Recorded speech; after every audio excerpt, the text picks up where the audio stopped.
Hello and welcome to Lunchtime Politics, reaching you live from our global headquarters here in the nation's commercial nerve center, Lagos. I'm Jeffrey Uzanga, bringing you up to speed with the big happenings in the polity and in politics. Let's get through with the headlines. For the third time, former Vice President Atiku Abubakar dumps the People's Democratic Party for the ADC as former presidential aspirant Dele Momodu bids farewell as well to the PDP, is now a member of the ADC.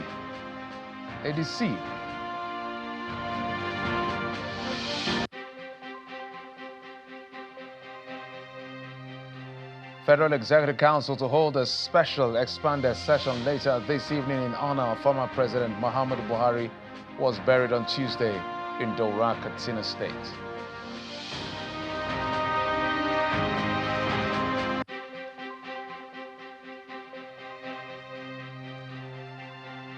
And Plateau State Governor Caleb Moftwang visited Riyom community where gunmen killed about 27 persons. Promises the town won't fall to terrorists, raising concern around bad eggs among security forces.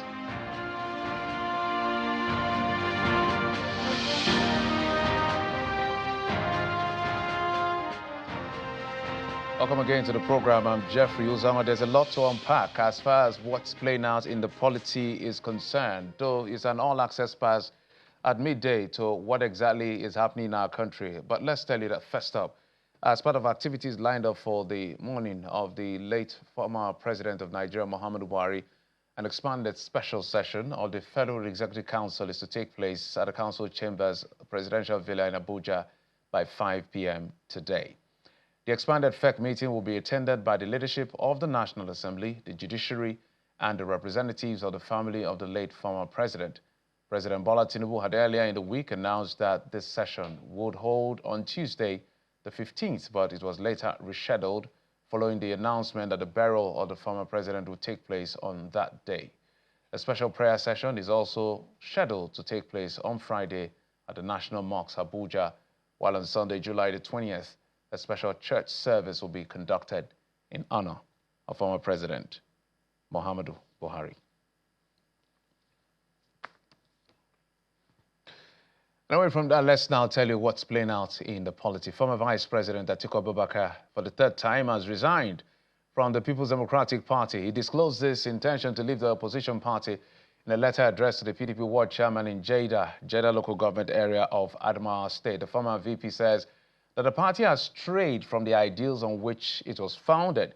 He thanked the PDP for giving him the opportunity to serve full terms as Vice President of Nigeria and being a presidential candidate twice, a feat he described as being one of the most significant chapters of his life. Meanwhile, the publisher of Ovation magazine and a former presidential candidate, Dele Momodu, a presidential aspirant and candidate as well, has formally resigned from the People's Democratic Party, citing anti-democratic forces as his reasons. In a letter dated July the 17th, 2025, Chief Momodu also announced his defection to the African Democratic Congress ADC, aligning with the new opposition coalition ahead of the 2027 general elections. He says PDP has lost its soul, accusing influential figures, most notably the FCT Minister Nyesom Wike, of undermining the party from within. He alleges that the APC is deliberately planting moles across opposition ranks to stifle credible alternatives and weaken democratic competition.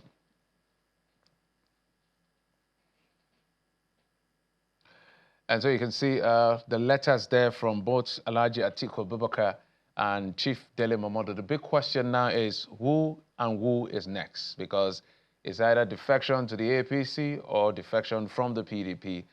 It seems like nobody's going in direction of the PDP yet.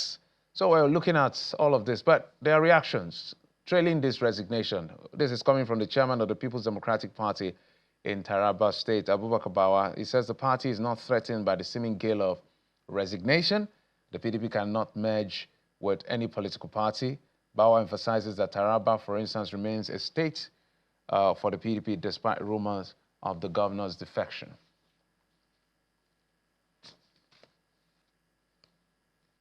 People who are anxious, people who think always that is not the party matter, it is their position matter. They are very difficult type of politicians. Do you know that before he came back to PDP, he was in APC? Is that so? He was in APC, he came to PDP to look for ticket. We gave him the ticket. Now, he wants to go to another party to be given ticket. So I don't think, personally, I don't rate him as a party man. He is just somebody who always wants to get ticket from a platform. That is how I rate him. So as far as I am concerned, I've been PDP since inception. PDP cannot merge to any party at any given time because we are already an existing party with structures. Well, let's also tell you still more politics again. The interim national secretary of the Action Democratic Congress, which is the new bride of the coalition, Ralph Aregbesola, says the formation of the coalition is not for selfish interests, has been speculated, but driven by genuine intention to bring about good governance in the country. Addressing members and supporters of the party in Osogbo, Aregbesola expresses confidence that the ADC will form the next government in Osun State in 2026 and also dislodge the APC in the 2027 presidential polls.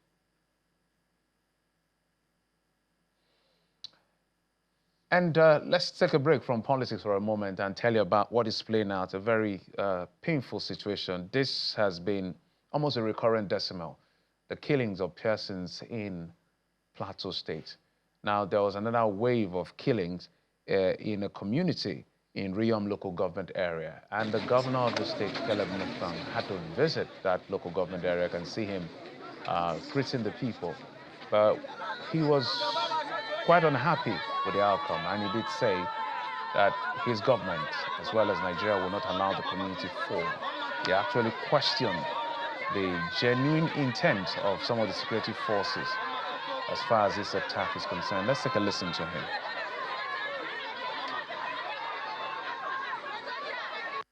Your security people saw the people. You engaged them. You didn't. None of them was wounded. None of them was arrested. Does that speak well of the operation? Now,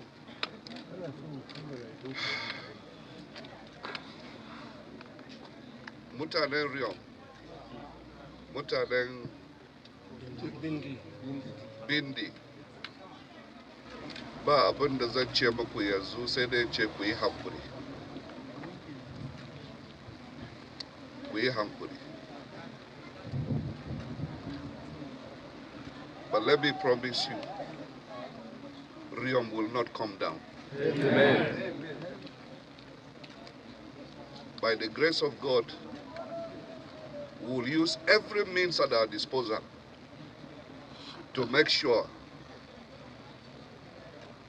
that this genocide comes to an end. Amen. I don't know who will tell me that what happened yesterday is farmers' herders clash. No, it's not. This is an act of terrorism. This is pure genocide. And I can assure you that we'll escalate this matter. Please be patient. I want you to be patient. Like Dr. Jambol said, we will not throw the baby at the bathwater. There are gallant soldiers that have stood in defense of the land, and we thank them.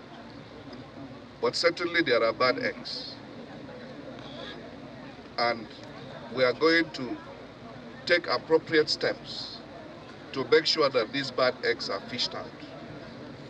We cannot continue like this, and people who are not ghosts or spirits attack communities and disappear into thin air. Oh dear. Very strong words there from the governor of Plateau State, Caleb Mutfwang. Well, let me bring in my guests. I have two of them, but ready to talk to us at the moment is Dabo Ikiabo Wamate. He's the convener of the concerned PDP League and also a spokesman for the National Secretary of the People's Democratic Party. Wamate, thank you so much for coming on the program. Thank you for having me. It's my privilege. All right, I know we want to talk politics, but I think it would be a sacrilege to gloss over the killings of people in Benue.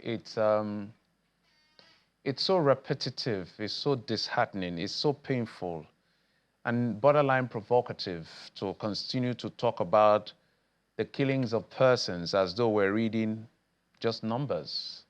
So those 27 persons, children are amongst them.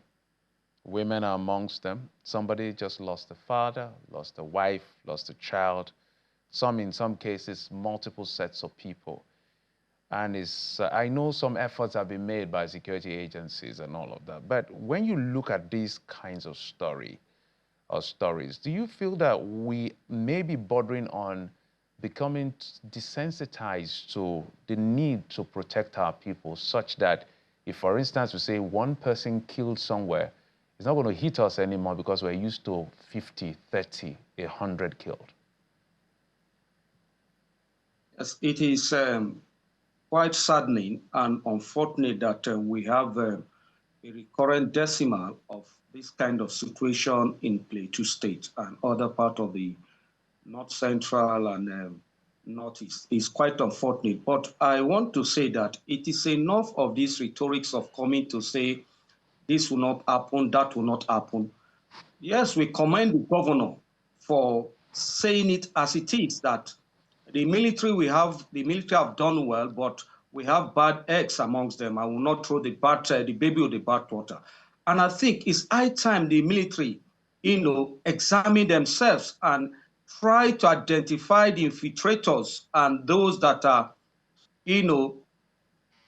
causing this or is sanctifying or leaking out information that is making call them terrorists, call them whatever name, having access to our villages in Plateau State without being, dealt with. Because I know for sure that Nigerian military is one of the best in the world, but with the report coming out from places like Benue, places like Plateau, it begins to cast doubt upon us that in the military. And we want to plead with the federal government to please do something about this, and also the military to ensure that they, check their this military personnel. They try to audit and know who amongst them is betraying the effort of the military to ensure that we have a peaceful Plateau State and Benue State. It's quite unfortunate. And we don't want to play politics with that. I don't want to say the federal government play politics with that. I want to say it as it is, that there is need for urgent action in Plateau State. Enough of these deaths and, words rhetorics about those that have been lost. And I want to really say that what you've said is true, that is becoming a disincentive. When you hear one person dead, you no longer feel it, because you hear like 50, 100 are dying and no, our flag is not flown on half-mast and so on and so forth. So I think the military need to do more and work with the DSS, who have been doing a lot in providing intelligence for the military and other service personnel to flush out the terrorists and whatever name they are being called in our territories. All right, let's bring in my second guest. Nasser Chemba is a public affairs analyst. Before we get to political talk, this actually should be the reason on the basis where people should campaign to say, I'm going to stop this level of killings, because what else is powerful is to help protect the people. Mr. Nasser joining us from our Abuja studios. Thank you so much, Mr. Chambers. So, still on the question of the killings in Plateau State, the governor has just mentioned what he did, telling us who exactly are responsible for this, what the intent is in this case. And I know that the Patriots, group of elder statesmen and women, are meeting in Abuja as we speak to look for a new constitution for us. In their view, the one we have is quite defective. Do you think that we should expedite this action of state police, whether it will help us mitigate this insecurity? Because sometimes I hear governors talk and I'm confused. They're like, you're a governor. But like Nyesom Wike would say one time, he says he's the chief logistics officer of the state, not the chief security officer. Your take on this insecurity for like 2 minutes. Nasser?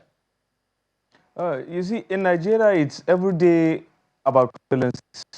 Nigerians are getting used to it.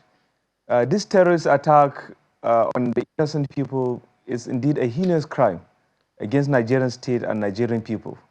And politicians are not doing what they should to solve all this problem. This is an orchestrated attack against the Nigerian people. And our government have consistently failed to address this kind of issues. So we are getting used to it. The government has consistently been failing on the issue of Nigeria. And now when we are talking about the state police, it seems like we don't even know what's wrong with us or the problem that we face. Because if we can even think also on what the repercussion of maybe that decision might be, the nature of people that we have in our country. It's just like when you close another door of trouble comes in. Yes, if our politicians are very okay and stable, I am of the opinion for us to go for state police. But again, have we also think of what will happen after that, state policing? Because Nigeria is a very, I'm sorry to call it controversial state. Because the people in Nigeria are just somehow very funny, and most of Nigerians are sick in the head. I'm sorry to say that. Because the leaders have shown for a very long time that it's all about how to cripple opposition. It's all about elections upon election and not the interests of the people. And so it is a call for Nigerians to wake up, because this is a time for us to take charge of our country. If we are going to leave these issues to our politicians, then nothing will change in our country. Even if we go on the state police, it won't change. Okay, one more time, let me come back to you. Now let's talk about the politics, and we hope that the peace will be restored on the plateau, because it's very painful. I can remember vividly the carnage on the plateau, Christmas Eve, I think 2023. That image hasn't left my mind till now. So when I ever see stories in Plateau, I'll just know not again. But let's talk about the movement that we've seen so far. Alhaji Atiku Abubakar, Dele Momodu now have left the PDP. I know that, there's been that contention. You're a big supporter of Sam Anyanwu, I think by extension, I would guess Nyesom Wike. I was listening to Larry Lyinka, the spokesperson on Nyesom Wike today, talking about bad eggs. And when my colleague Mark did ask him, what are the bad eggs? He says Atiku Abubakar is a bad egg that left the PDP. People are also asking whether Nyesom Wike is not also one of the bad eggs. How would you respond to that? Because the contention used to be about both of them most of the time. Well, thank you for having me. You see, Atiku movement is a good radiance to a bad omen. That is the way I'll put it. It's expected. It's not surprising for us. And this is not his first time. This is the third time. And just like what the Zidi Adama Abi Taraba State Chairman said, he's not a party man. He's an ambitious man. So that is his person. So we are happy in PDP that Atiku at least has retired. But this time, in fact, before I got the notice to come on air, I was working on to be amended. Before the 2017 Constitution, we have 2012 Constitution, which says that Section 54 and 7, before you become a member of the party, you must stay for at least, before you contest election under the platform of PDP, you must stay for 18 months, and they reduced it because of Atiku Abubakar in 2017 to 1 month, and that was how he came and was able to pick the ticket in 2019. And for him to exhibit same attitude in this 2025 is quite unfortunate, and it has gone to show that there is no need for us to leave it at that 1 month before he contests election, because there is no time to fraternize with the Constitution and the ideology of the party. So I'm making a proposal for amendment of that Constitution to be reverted to the 2012 Constitution. I will say that it is unfortunate that Atiku will act in such manner. And I want to agree that as we speak today, PDP, we are sieving the good from the bad. And if you say, talking about Wike, to be frank, all of us will agree, even the blind can see what the FCT minister has done as regards the party since 2016, after we fell into that turbulence, the 2015 election. He has done his bit for the party. Until date, and that is what we call a party man. He's standing on his ground to say that, no, PDP must stand, irrespective of the fact that he's on national service, he's on national call to serve the federal government of this country. And many people have criticized him that he's under APC-led government. Yes, you can say that.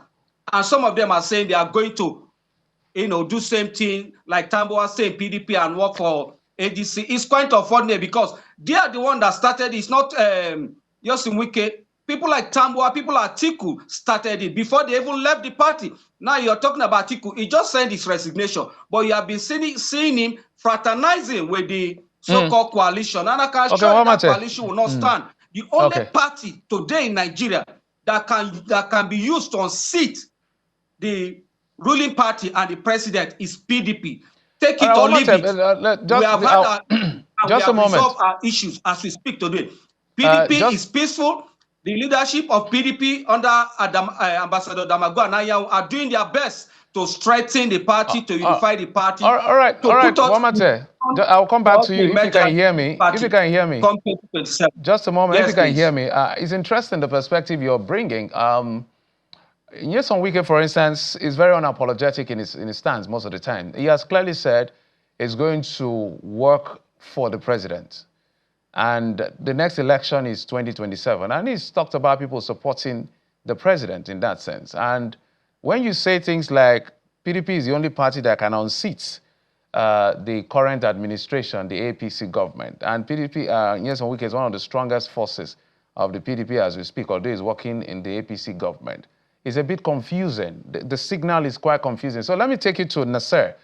Nasser, I want you to speak to two things. This conflicting signal that comes from maybe the persons like the FCT minister working for the APC, supporting the APC government unapologetically, yet he's trying to reposition the PDP as an opposition party to do what exactly?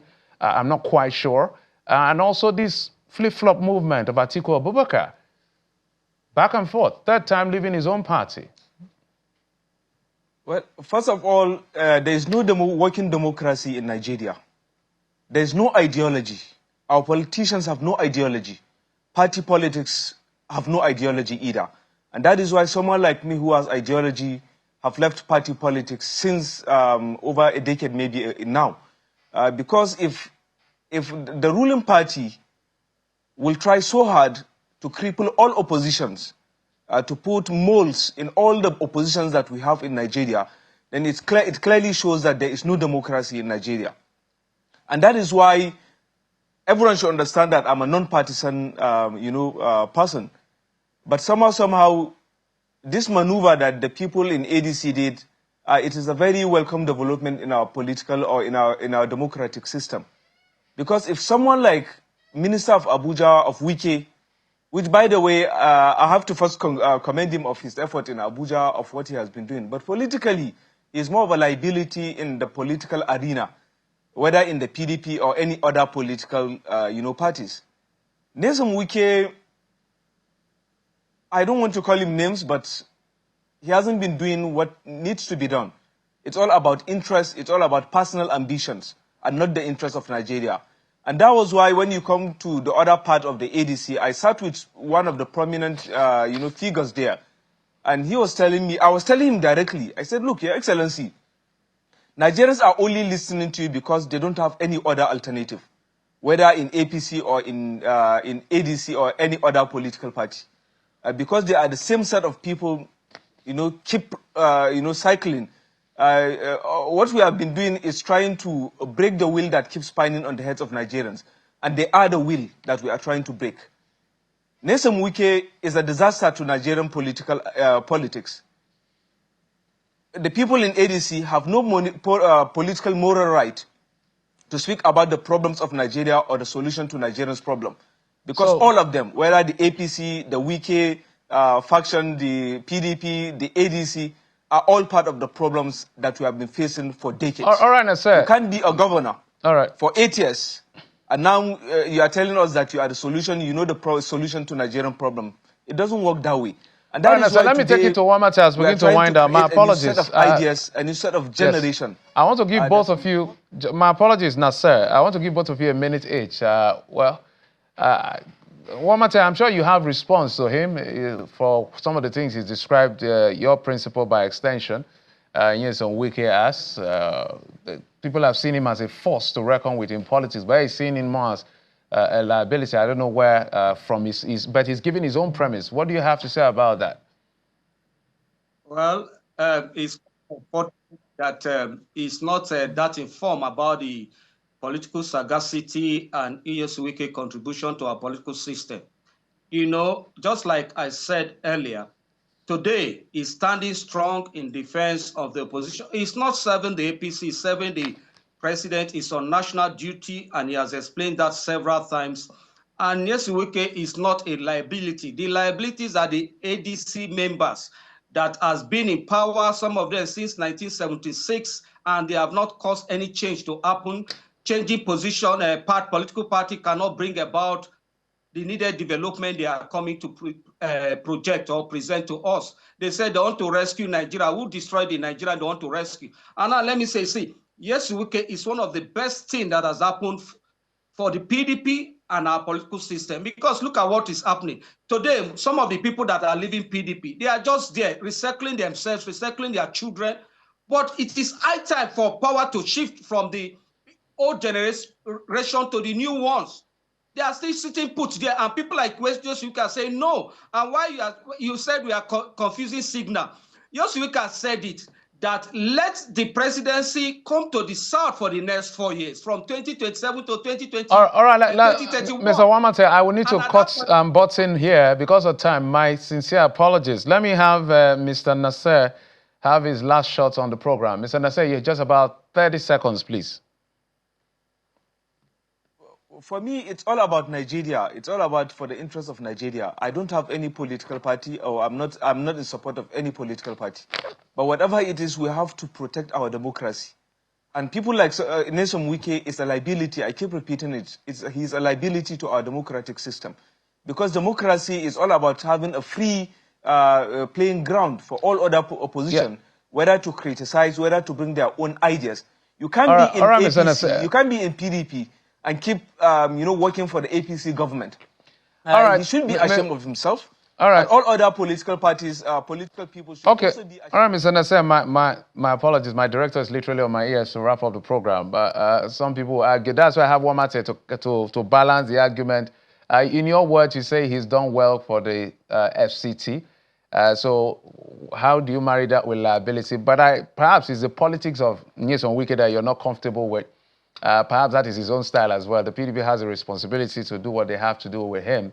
But I'm happy both of you are young men. I'm sure tomorrow you may aspire to be top echelons in the political space. And now you're looking at the elderly people play their game the way they are playing. But I must thank you both. Nasser Chamber, Public Affairs Analyst. Dabo Ikiabo Wamate, spokesperson of Samayahu, also the leader of the Concerned PDP League. Thank you, gentlemen. Thank you. All right, thank you very much. Appreciate it.